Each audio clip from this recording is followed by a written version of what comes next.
Bon début de semaine à tous, Madame, Messieurs. Nous sommes aujourd'hui lundi 13 février 2023. C'est une nouvelle semaine, des nouveaux défis. Alors, merci de nous rester fidèles et suivre votre magazine Kiosque. Tout de suite, les titres des journaux parus dans la capitale ce 13 février 2023. L'agence congolaise de presse ACP a titré ce matin « Non-homologation du stade de Martyrs, 3 clubs congolais déclinent l'offre de Mazembe ». C'est le titre de l'ACP. Et puis la prospérité revient sur ce sujet en titrant « La modernisation accélérée du stade de Martyrs déclenchée, RDC, le gouvernement rassure et bientôt la CAF sera appelée à annuler sa décision ». Alors Congo Nouveau revient avec un autre titre, manœuvre politique, Mukwege, l'outsider que Fachi ne voit pas venir, s'exclame ce tri hebdomadaire. Alors le potentiel a titré ce matin le gouvernement sur la voie de réobtenir l'homologation des stades de Martyrs. Tout est mis en œuvre par le gouvernement de la République pour que la CAF lève sa mesure de la non-autorisation de ce temple emblématique du ballon rond de la capitale congolaise à recevoir des matchs de haut niveau. Eco News qui revient encore sur ce sujet du stade de Martyrs, une situation embarrassante que le ministre du Sport et Loisirs Serge Condé cherche à décompter. Et Africa News toujours avec cette question de non-homologation de stade de Martyrs, écrit une solution va être trouvée, des tractations vont bon trait. Voilà, madame, monsieur, vous avez compris avec moi que l'actualité ce matin est dominée par le sport. La semaine qui vient de s'achever était vraiment sportive en termes d'actualité. Il y a cette question de la non-homologation de stade de Martyrs qui était à la une à la fin de la semaine. Et puis, le autre sport, c'est avec le boxeur Martin Bacolé, qui avait fait une vidéo qui a également fait grand bruit. Il y a eu des réactions et finalement le gouvernement avait réagi. Nous allons parler aussi tout au long de ce magazine kiosque enrôlement et identification des électeurs avec la 3e ère opérationnelle où il y a les défis sécuritaires. La question était même à la une de la rencontre qui a eu lieu le week-end entre le Premier ministre, le vice-premier ministre de l'Intérieur, les présidents de la CENI au sujet des élections à l'est de la République démocratique du Congo, 3e ère opérationnelle. Nous avons 3 invités, madame, monsieur. Tité Lyongi, qui est déjà avec nous. Bonjour Tité. Merci Gisèle, madame, pour cette opportunité. C'est aussi l'occasion pour moi de remercier les co-démateurs qui ont accepté de partager avec nous ces moments, avec espoir que nous allons plus nous y mettre dans le cadre des sensibilisations de la population. Et j'ai aimé les thèmes que vous avez choisis. C'est vrai que le problème du sport, l'opium du peuple, il y a eu des couacs. Alors comme nous ne sommes pas encore là, je crois que le moment faisant les larrons, nous allons en parler. Merci. Voilà. Merci Tité. Alors en face de Tité, il y a là Walter Kouy. Bonjour Walter. Bonjour Madame Gisèle, bonjour à tous les compatriotes avec lesquels on va échanger ce matin. Mes salutations également à tous les téléspectateurs de CCTV et aussi aux auditeurs de la radio Liberté Kinshasa qui nous suivent régulièrement, voilà, qui suivent vos chaînes. Alors, puisque vous parlez de la radio Liberté Kinshasa, vous-même vous êtes de Top Congo. Aujourd'hui, c'est la journée internationale de la radio et les thèmes choisis, c'est radio et paix. Quel commentaire ça vous inspire ce thème et la célébration de cette journée? Parce que beaucoup croient que la radio disparaît avec l'avènement des réseaux sociaux et consorts. Pas la radio, j'ai dit que peut-être la télé en format analogique pourrait disparaître, mais pas la radio. La radio, c'est le seul, je dirais, organe de presse qui vous assure l'information, qui vous permet d'être informé en tout moment, partout où vous êtes. Vous pouvez avoir votre radio sur votre téléphone, partout où vous êtes, à travers le pays, même dans les recoins, vous avez la possibilité de vous déplacer avec votre radio, même là où il n'y a pas Internet. Par contre, c'est difficile. Pour ceux qui ne savent pas lire, de lire un journal ou pour se déplacer avec une télévision dans un véhicule, dans la brousse, comme on le voit souvent dans nos villages, quelqu'un est en forêt en train de cultiver, mais il met la radio avec lui. Mais il y a beaucoup à refaire s'agissant de la radio, du métier du journaliste d'une manière générale, parce que vous le savez, nous sommes un pays très pauvre, très misérable. Les radios chez nous n'ont pas assez de moyens comme c'est le cas partout à travers le monde. Il faut renouveler l'équipement. Il y a quelques exceptions. C'est le cas de Top Congo où le patron se donne quand même les moyens, cet effort de renouveler l'équipement en tout moment pour que l'on puisse garder le standard. Mais ce n'est pas chose facile. Ailleurs, il y a des subventions au-delà de la publicité, oui, parce que nous sommes chaîne commerciale. La publicité rapporte quelque chose, mais ça ne suffit pas. Ailleurs, il y a des subventions, il y a des allègements fiscaux qui permettent à ce que leur radio soit forte. Je ne citerai pas les médias occidentaux au regard des avancées et des moyens de leur pays, mais s'agissant du cas de la RDC et de manière générale de l'Afrique, il y a beaucoup à faire, d'où si on veut une information de qualité, on doit suffisamment investir dans nos médias, pas particulièrement la radio, mais la télévision et aussi la presse écrite. Parce que le travail du journaliste, c'est comme un apostolat. On ne vient pas pour se faire de l'argent, on ne vient pas pour le blé, mais on vient pour servir les autres, pour informer les autres, former, collecter, traiter, informer et puis divertir. Parce que si on ne sait pas, le journaliste n'est pas dans de bonnes conditions, il va se comporter comme un mercenaire en ce moment-là. J'arrive au thème. La radio sera comme épée. Au lieu d'apporter la paix, vous savez ce que peut faire l'épée. L'épée peut couper ou a la possibilité de couper quand vous ne savez pas bien en faire usage. Il peut vous blesser vous-même ou blesser l'autre. D'où la nécessité de faire en sorte que notre pays, au-delà des déclarations comme tous les jours, comme chaque année, cette année, à mon avis, je veux boucher mes oreilles. Je ne voudrais pas entendre les discours des officiels parce qu'on en a déjà trop entendu. Je ne voudrais pas que Patrick Mouyaya vienne avec un autre discours. Moi, je voudrais plutôt qu'on évalue qu'est-ce qui a été déjà fait ou qu'est-ce qu'il faut faire. Parce que les cahiers des charges sont là, aussi bien que pour la radio que pour tous les autres médias. Mais qu'est-ce que nous en faisons? Venir avec un autre discours comme si le ciel va tomber ou c'est Dieu qui sera là à présenter le journal ne nous amène nulle part. Voilà. Merci Walter Kou. Et alors le troisième invité, c'est Merveille Baelengue. Bonjour Merveille. Bonjour Gisèle, merci beaucoup. C'est un plaisir pour moi d'être là aujourd'hui et de partager le même plateau avec mes co-débatteurs que vous venez de présenter ici. J'aimerais ajouter un petit commentaire sur la journée de la radio. Oui. Mon co-débatteur l'a dit, parlant de la subvention, j'aimerais insister sur le fait qu'au Congo ici, depuis l'époque du ministre Mende et même l'actuel, selon nos informations, l'État, en tout cas, subventionne, donne les moyens, mais seulement ça n'arrive pas à destination. Ou soit on choisit seulement un groupe, quelques médias, un groupe de copains pour distribuer cette subvention-là. Alors il faut dénoncer. Voilà, mais justement, c'est ce que je suis en train de faire. Voilà pourquoi il est difficile, ou il sera difficile pour nos médias, en tout cas d'être libres, de travailler librement, comme l'a si bien dit mon co-débatteur en ce moment-là. La radio deviendra l'épée exactement. Voilà pourquoi, en tout cas, moi j'interpelle les autorités.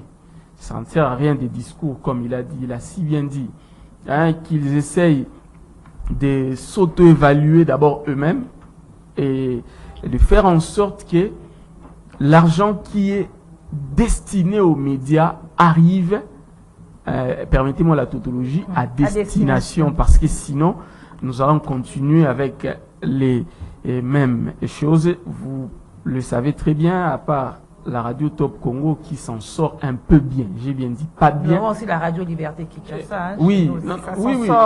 Je sais. Moi, je suis pragmatique, je suis objectif. Hein, la radio Top Congo qui s'en sort un peu bien.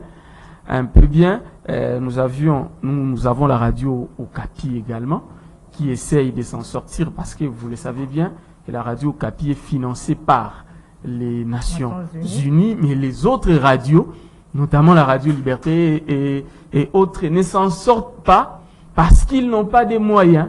Parce qu'ils n'ont pas des moyens alors que l'État débourse l'argent pour tous les médias, mais malheureusement, ça n'arrive pas à destination. Voilà. Merci Merveille. Alors nous allons prendre notre premier sujet, c'est le sport, hein, Tito, avec cette question de non-homologation des stades des martyrs qui a fait grand bruit.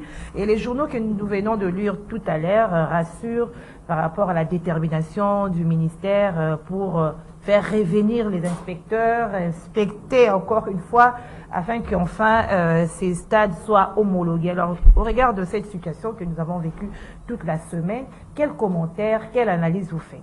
Écoutez, madame, il faut vraiment aller droit au but, à telle enseigne que le gouvernement et même ceux qui gèrent les dossiers l'ont traité avec beaucoup de légèreté. Vous vous souviendrez que c'était depuis 2019 que la CAF avait placé quelques observations pour que nos différents stades puissent abriter le match de haut niveau. N'oubliez pas qu'aujourd'hui, la technologie a sensiblement évolué et les exigences de la FIFA ainsi que de la CAF demandent à ce que, au moins pour l'organisation quand même de rencontres de cette taille, il faudrait d'abord les gazons synthétiques, aujourd'hui appelés pelouses artificielles, parce que on veut voir un football de haut niveau. C'était ça la première observance. La deuxième observance, on a demandé à tous les clubs, à ceux qui ont des sièges, entre guillemets, on s'est dit, les stades de martyrs a la capacité d'abriter ou de contenir plus de 80 000 supporters, places assises. Mais si vous le voyez, c'est pas normal, ces gens-là vont se mettre comment? Donc on n'a pas du respect aux gens qui payent leurs billets. La troisième des choses, tribune d'honneur, on a dit honneur. Ce sont les rois peut-être qui peuvent venir, ce sont de hautes personnalités. Le football, c'est une fête. Le football, c'est un grand moment. Mais en République démocratique du Congo, c'est comme si lorsqu'on place des recommandations, ça passe dans des oubliettes. La troisième des choses, madame, où on a insisté, nous avons vécu ici. Je dis ici pour la première fois en République démocratique du Congo parce qu'on a la chance d'abriter en tant que journaliste dans des activités aussi intéressantes où il y a des tribunes réservées aux presses. Les journalistes n'ont pas besoin d'aller chercher, piquer l'image ailleurs pour faire ces reportages. Il y a les gens qui doivent venir de l'extérieur. Il y a les journalistes qui sont des locaux, des professionnels. Et lorsque le gouvernement, le régime n'arrive pas à respecter le gouvernement, les journalistes intérieurs, ça pose problème. Et la CAF, dans ses obligations, a demandé, il faudra qu'il y ait une tribune de presse, je dis, bien équipée. Mais semble-t-il qu'il y a beaucoup d'argent qui est sorti. Madame, l'argent était sorti. Est-ce que vous stade, savez d'abord que le gouvernement congolais est un partenaire du sport?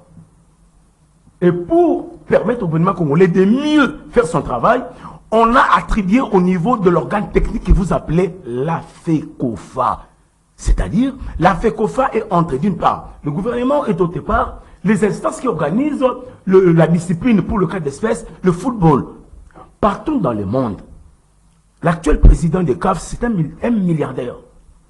Et il a compris que s'il faut faire asseoir ou faire accomplir des décisions, vous allez voir que c'est en cours de chemin qu'on est tenté de dévier. L'argent est sorti du gouvernement. Qu'est-ce qu'on a fait? Je vais voir Alinguette dans ses œuvres. Parce que de fois, mes cols de peau, vous êtes pour le gouvernement. Non. En tant qu'analyste, madame, lorsque ça ne marche pas, il faut vraiment placer la carte correspondante. L'argent est sorti. Serge Condé était là.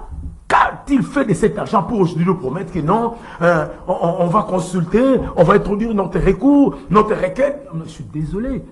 Depuis 2019, l'argent est sorti. Qu'est-ce qu'il a fait de cela? Donc, il fallait demander avec le DSMP d'aller jouer ailleurs parce que le ministre n'a pas rempli complètement sa mission. En tout cas, on doit l'attendre. C'est un ministre qui est appelé à répondre. Et j'ai dit directement à notre ministre Muyaya, lui qui a placé ce qu'on appelle le débriefing, il faudra que Serge Condé vienne nous dire qu'est-ce qui n'a pas marché. Alors aujourd'hui, la conscience commune, le ministre, je chute par là, oui. La conscience commune est aujourd'hui, madame, le football c'est le sport, je dis bien roi, en République démocratique du Congo.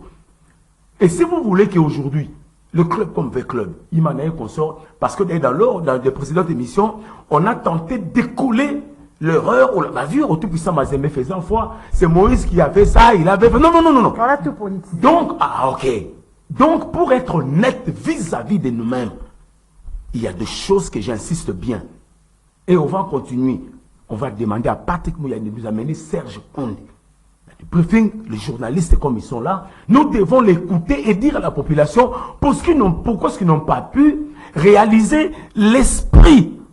Parce que l'argent est sorti de la trésor public pour accomplir un vœu. Merci Tite. Alors Walter, le ministre, on a lu dans les titres de journaux, est en train de faire tout pour faire revenir, pour arranger afin que les inspecteurs reviennent et qu'enfin on arrive à homologuer le stade de Martyrs. Qu'est-ce que vous pensez? On attend toujours qu'il y ait des remarques pour rectifier les tirs. Je m'intéresse presque pas au football congolais ou au sport d'une manière générale en République démocratique du Congo, mais mon observation sera un peu d'ordre général. Dernièrement, il y a eu les états généraux du sport, si je ne m'abuse, organisés par le ministre Serge Nkonde. Mais la question que moi, je me suis souvent posée, quelle est la politique du sport en République démocratique du Congo? C'est de là que nous devons partir si nous voulons, si nous espérons à ce que nos athlètes, aussi bien côté football et tous les autres disciplines sportives, gagnent des médailles à chaque fois qu'ils vont dans des compétitions. Il n'y a pas de politique cohérente du sport en République démocratique du Congo, ça date de plusieurs années. Ce stade des martyrs dont vous parlez à peine, la réhabilitation commence depuis l'époque de Denis Kambaï, en son temps. On devait réhabiliter le sport. Combien d'années se sont écoulées depuis? C'est plus de 5 ans. Et l'argent est décaissé. L'argent avait déjà été décaissé, mais pas la totalité de la somme. Ça aussi, il faut qu'on le dise. Quel était l'état de somme ou l'état de besoin demandé? Ça, je ne sais pas. Combien ont déjà été déboursés? Je ne sais pas. Mais pour des travaux de type réhabilitation, on ne doit pas s'étendre sur des années. Pourquoi? Parce que si vous faites des travaux, vous lancez des travaux pour quelques mois, vous laissez, vous revenez après une année, ainsi de suite, vous ne faites absolument rien parce que là où vous n'avez pas touché, la situation va encore se dégrader. C'est le cas aujourd'hui, vous ne pouvez pas accéder aux toilettes. Une fois, je suis allé voir le doyen, l'ancien secrétaire général au sport, aujourd'hui à la retraite, Barthélemy Okito, mais j'ai eu beaucoup de difficultés pour oser passer par les couloirs des toilettes. Mais c'est le même stade qui a accueilli les papes, non? C'est irrespirable. C'est le même stade avec les mêmes toilettes. C'est irrespirable. Oui, le pape, c'était dans l'ère des Jeux. On n'a pas utilisé les toilettes. Je vous dis, c'est irrespirable. Seuls les chèques vont dans ces toilettes-là. Une personne normale ne peut pas accéder. D'ailleurs, dès que vous, à partir du dehors, vous avez le nez qui est bousillé par la fermentation des matières fécales. C'est regrettable. À mon avis, on doit au jour d'aujourd'hui évaluer qu'est-ce qu'il faut pour réhabiliter ce stade, attribuer le marché à une entreprise viable. Rappelez-vous, en face du Palais du Peuple, il y a des Chinois qui sont là, qui avaient construit et le Palais du Peuple et le stade. Mais prenez-les, qu'ils réhabilitent leur ouvrage comme nous, Congolais, sommes incompétents, incapables de le faire. Et puis on va régler l'ardoise. C'est ce qu'on doit faire. Et pas des marchés de type copinage. On donne à quelqu'un qui fait mal le travail et puis on revient une année après. Je vous dis, c'est depuis Denis Kambaï. Le stade avait été même fermé pendant plusieurs mois. Mais 6 ans après, 7 ans après, je dirais 6 à 7 ans après, les travaux n'ont jamais été achevés.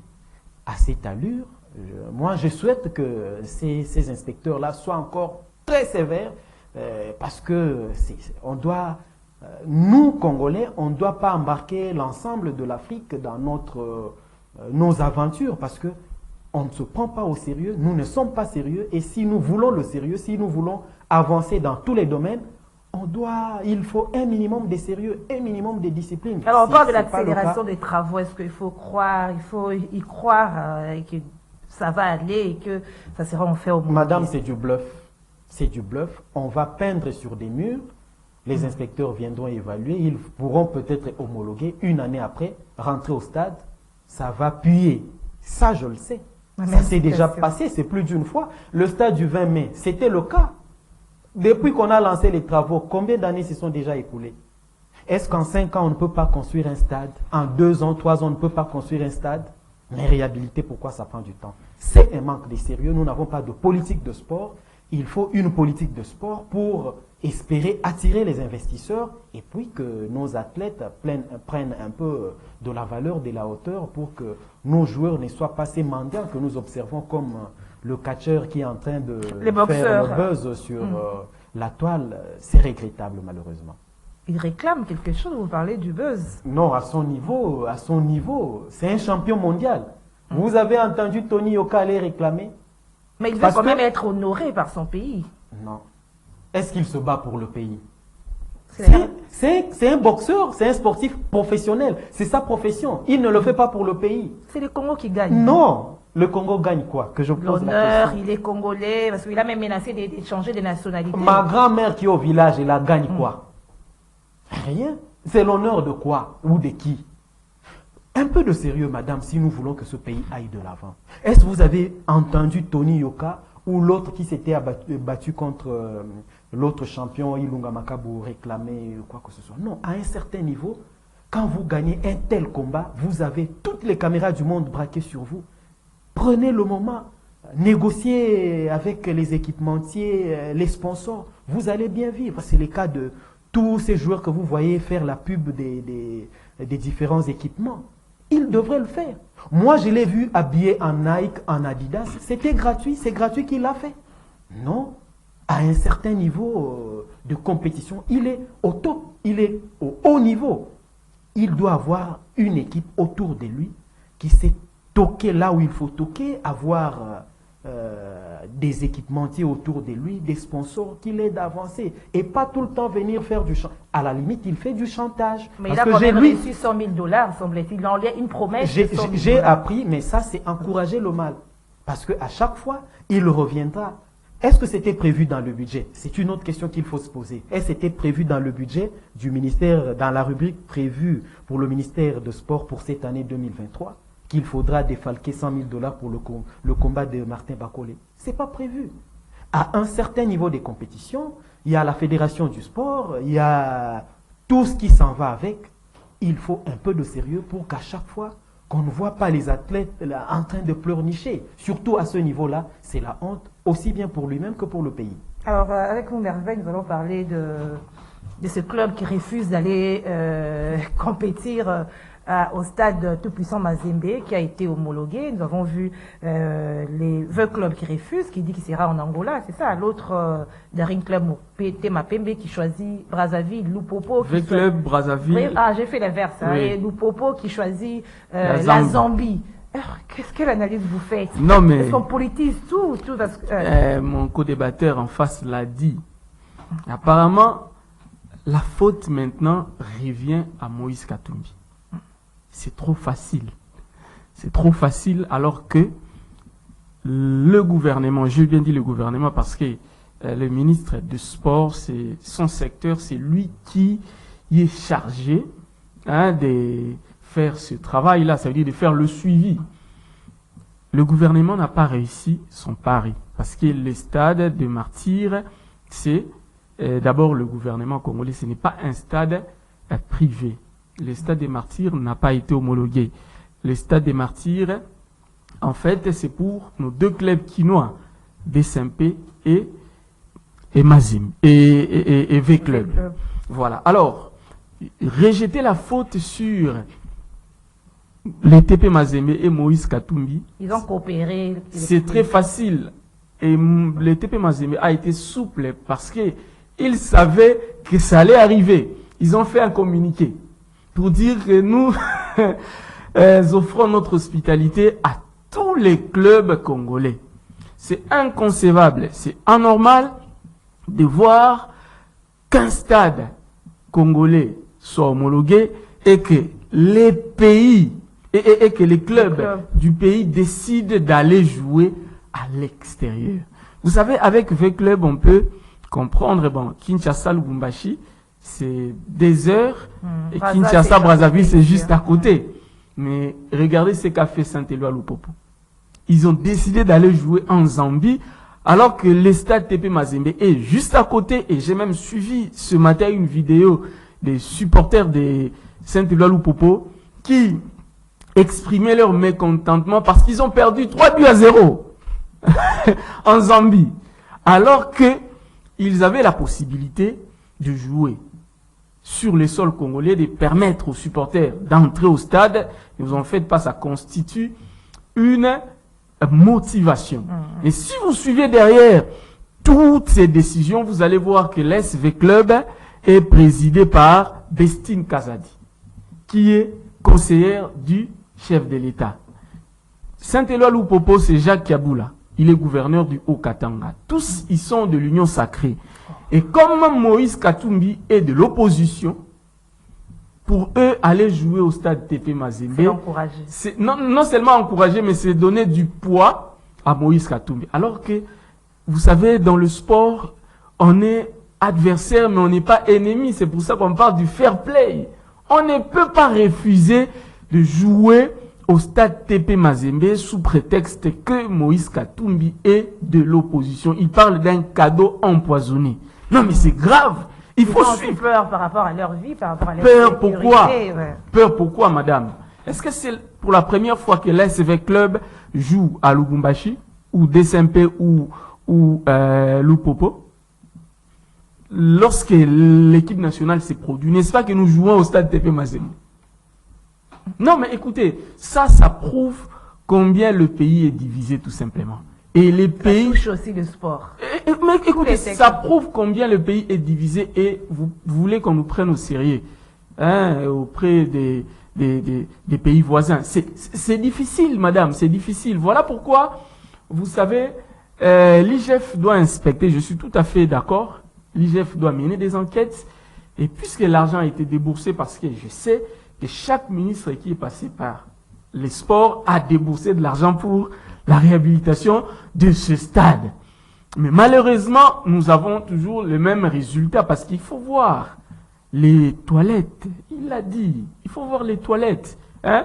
Ça fait très mal et c'est de la mauvaise foi. Ceux qui disent que voilà, lorsque nous, journalistes, nous critiquons ce qui s'est passé au stade, nous sommes animés de mauvaise foi, nous n'aimons pas les pays. Au contraire, c'est nous qui aimons les pays parce que si nous étions restés silencieux, on n'allait pas connaître tout ça. Parce que vous allez voir qu'avant que les inspecteurs ne viennent, on nous a fait croire que le stade des Martyrs répondait maintenant au standard. On nous a pris les images des gradins, hein, où on a mis les sièges de la pelouse. Madame, je veux vous choquer. Mais elle n'avait pas montré les toilettes. Hein. On n'a pas montré les toilettes. J'ai appris que 1 million de dollars, hein, que le gouvernement a déboursé 1 million de dollars rien que pour la pelouse synthétique du stade de l'intérieur. Mais la CAF est venue, les inspecteurs sont venus, ils ont désapprouvé cette pelouse-là. 1 million de dollars pour la pelouse synthétique des stades, des annexes là. Mais si vous allez là-bas, il n'y a pas de pelouse synthétique. Alors que dans l'état des besoins, vous allez voir que le gouvernement a soit déboursé la totalité, soit une partie. Donc, ces gens-là doivent être punis. L'entreprise qui a gagné ce marché-là doit nous donner des explications. À la limite, le DG de cette entreprise-là doit faire la prison, comme c'était le cas de Jamal. N'est-ce pas que Jamal, dans les procès 100 jours, a fait la prison? Ça doit arriver, on ne doit pas nous prendre pour des imbéciles, madame. Merci, c'est notre argent, c'est l'argent des contribuables. Et ce qui s'est passé aujourd'hui coûte cher à la République. Regardez l'équipe nationale qui est allée au CHAN. Nous sommes rentrés sans marquer un but. Le championnat aujourd'hui est arrêté. Il y a des clubs qui sont à la 13e journée, d'autres clubs qui sont à la 3e journée. Et vous allez voir que la Ligue des Champions prochaine, je vais m'arrêter là, la Ligue des Champions prochaine, on sera obligé de prendre les clubs qui sont premiers. Alors que on n'a pas respecté les principes, les règles. Donc, les responsabilités doivent être établies et les coupables doivent être punis sévèrement. Merci Merveille. Alors on parle d'élection avec la réunion qui a eu le week-end entre le président de la CENI, Premier ministre, vice-président, vice-premier ministre de l'Intérieur, au sujet de défis sécuritaires à relever face aux opérations d'identification et rendement des électeurs qui doivent commencer du côté de l'Est. Avec ces situations qui sévissent à l'Est, Tito, est-ce que vraiment vous croyez que les gens de ce coin du pays auront aussi droit à ces élections ou aux enrôlements? Madame Gisèle, je crois que lors de mon passage, j'étais clair. Vous savez que j'ai toujours conseillé aux gens, je suis également un expert en matière électorale, formé par Paul Sambou, depuis 1999. On faisait partie du MIEC, mouvement des étudiants catholiques à l'UNIKIN. On observait des élections à Seychelles, on a fait des élections un peu vraiment partout. Ça, c'était bien avant que nous puissions entamer le processus électoral. Ce que l'équipe Kadima est tentée de présenter aujourd'hui, je le dis toujours à haute voix, on n'organise pas des élections par défi. Parce que c'est l'heure. Non, non, non, non, non. C'est l'avenir d'un peuple. Vous voulez dire que ce sera impossible de ce côté-là? Sur le plan technique, vous voyez que d'abord, madame, sur la mise en place des opérateurs, il y a contestation. C'est-à-dire vous vous engagez dans un processus où les gens ne sont pas d'accord. Les sociétaires, ils ne sont pas d'accord. Les termes de référence qui doivent régir le jeu, c'est ça d'abord.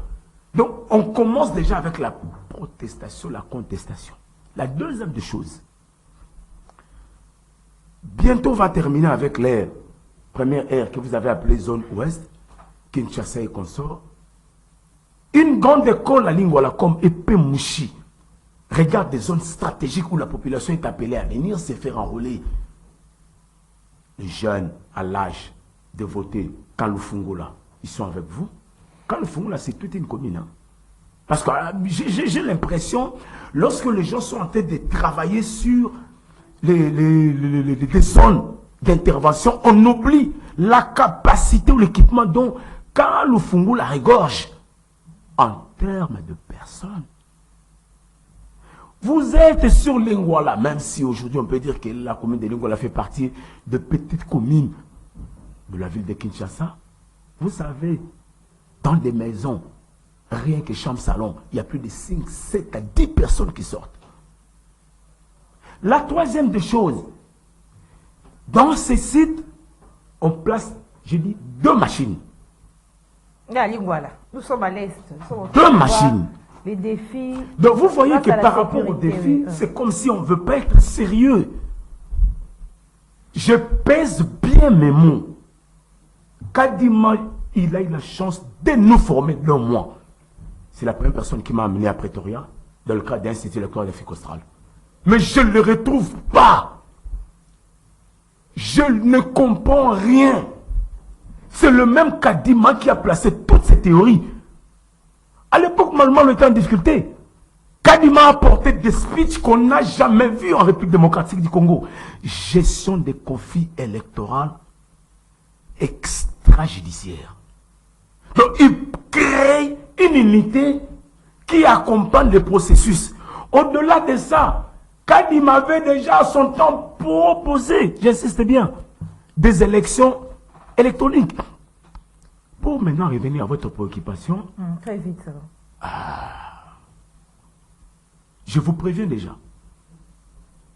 On va commencer les opérations, puis par moment, ça ne sera pas possible. On va prendre, je te dis, des machines pour aller faire enrôler les gens ailleurs. Nous savons comment ça se passe.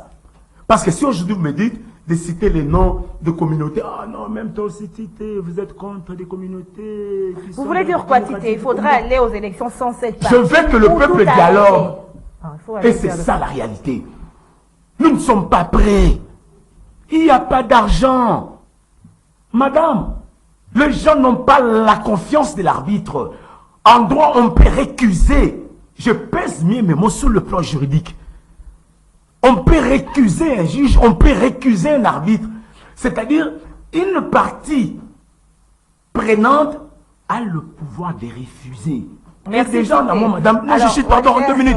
En 2 minutes, je chute. Oui, Donc, nous disons que si le pouvoir organisateur compte placer le forcing, alors que la population congolaise n'est pas prête à vivre des élections, j'insiste bien, démocratiques, crédibles et transparentes, ça va maintenant faire sortir plus que même ce qu'on a vécu avec Tshisekedi Fayilou. C'est-à-dire, alors que nous sommes en train de chercher à bâtir une mobilisation et un consensus, ça sera encore une division au lieu de la division. Voilà. Merci Titi. Alors Walter, je reviens à vous. Alors Walter, on se retrouve face à un dilemme, hein, élection, dialogue, comme a soulevé Titi, qu'il faudrait aller au dialogue parce que ce sera impossible de ce côté de l'Est tant qu'il n'y a pas encore la paix. Dialogue, et puis quoi encore? Élection. À mon avis, Avec tous ces défis de sécurité. on va dialoguer quoi au jour d'aujourd'hui? C'est la course contre l'horloge ou la montre. Pour que la paix revienne à l'Est. C'est ce qu'il faut. Dialoguer avec qui? Le M23? Non. Le M23. Je m'en tiens à la feuille de route de Rwanda, de Luanda plutôt. Il faut une reddition sans condition du M23, leur cantonnement et puis qu'on puisse le désarmer. Il y a quelques failles au sein de notre dispositif sécuritaire qui fait que le M23 a continué la conquête depuis un temps, mais je crois encore qu'il y a possibilité que nous puissions inverser la chose et cela dépend de notre sérieux. Il y a encore du temps. Nous sommes sérieux, il y a encore du temps, rien n'est tard. En 1 semaine, 2 semaines, en 1 mois, toute cette situation peut être changée si nos officiers et tous ceux qui sont chargés de trouver une réponse adéquate à cette question s'impliquaient avec patriotisme et avec abnégation. S'agissant des élections, les dialogues, pour moi, on va dialoguer quoi? Ça n'a pas de sens, ça n'a plus d'importance ou ça n'a presque pas du tout d'importance. Par contre, revenir sur quelques personnes à la CENI, là je n'en disconviens pas. Le FCC ne se reconnaît pas en Didi Manara. C'est tout à fait normal. On sait, il a été radié de son parti.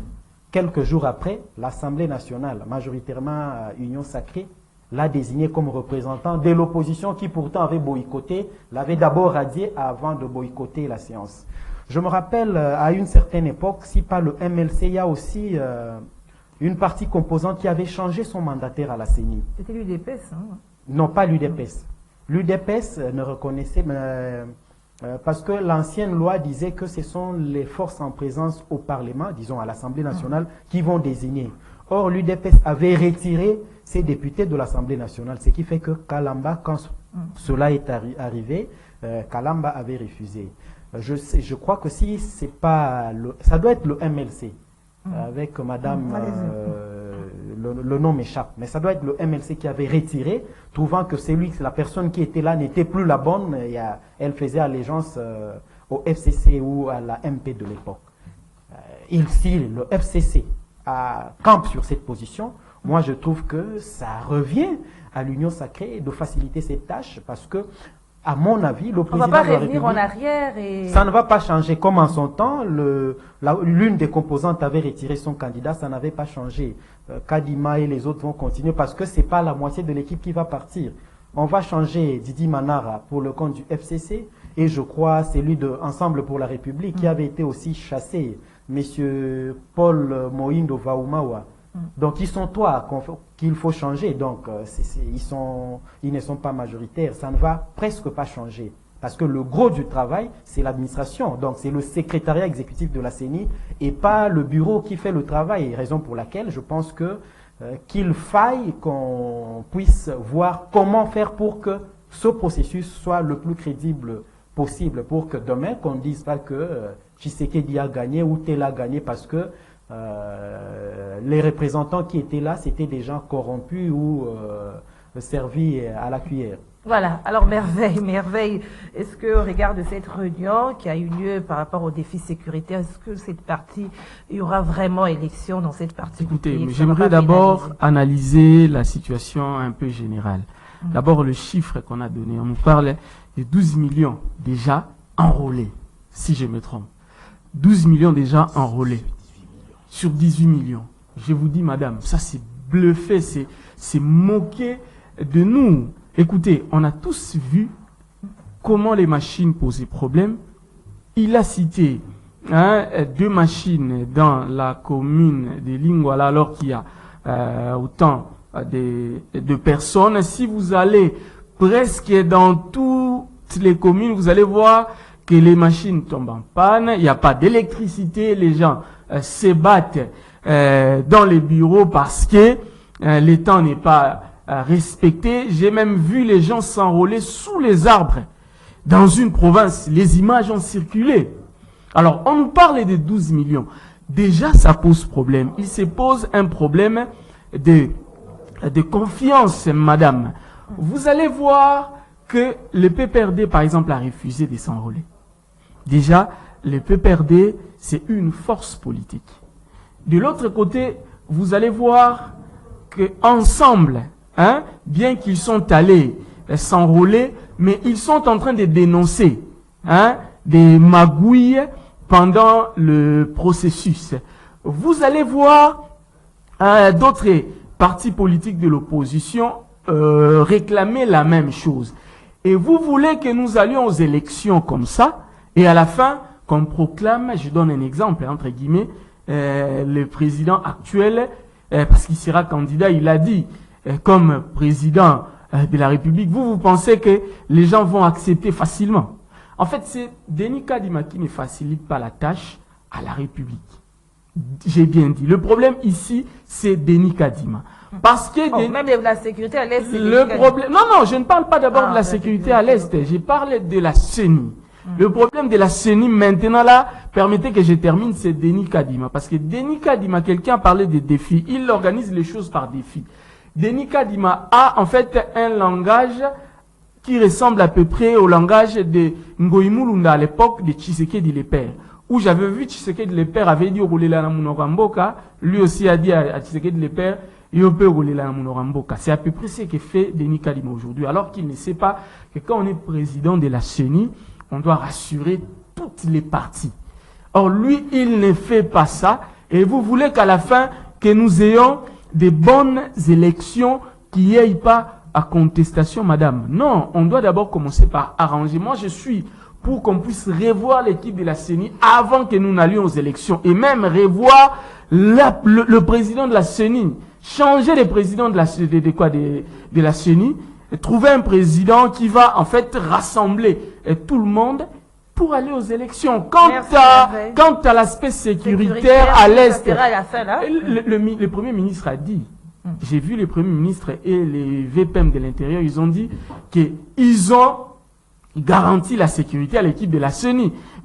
Pour l'instant, nous devons leur accorder les bénéfices du doute. Attendons voir la CENI débarquer là-bas. Si nous constatons l'insécurité, c'est en ce moment-là que nous viendrons ici pour critiquer. Merci Merveille, merci Tité, merci Walter Couille. Le temps, nous avons fini, vous aurez dit peut-être avoir... Il avait quelque chose à ajouter, Doudou, c'est fini. Un mot en rapport avec les chiffres. Moi, ce qui m'a intrigué, j'ai été surpris que la CENI avance d'abord 9 millions et puis 2 semaines après qu'elle parle de 16 millions. Comment on a enrôlé 7 millions à l'espace de 2 semaines alors qu'en 31 jours, on n'a pas fait ça. Donc, il y a beaucoup de choses. Et quand on va faire l'opération des doublonnages, je crois qu'on va découvrir qu'il y a beaucoup de cadavres. Merci Walter, merci aux téléspectateurs et auditeurs, merci à l'équipe technique, Guido Montiri, Mouron Zambé et les autres. Nous nous retrouvons demain à la même heure avec le même plaisir. Au revoir.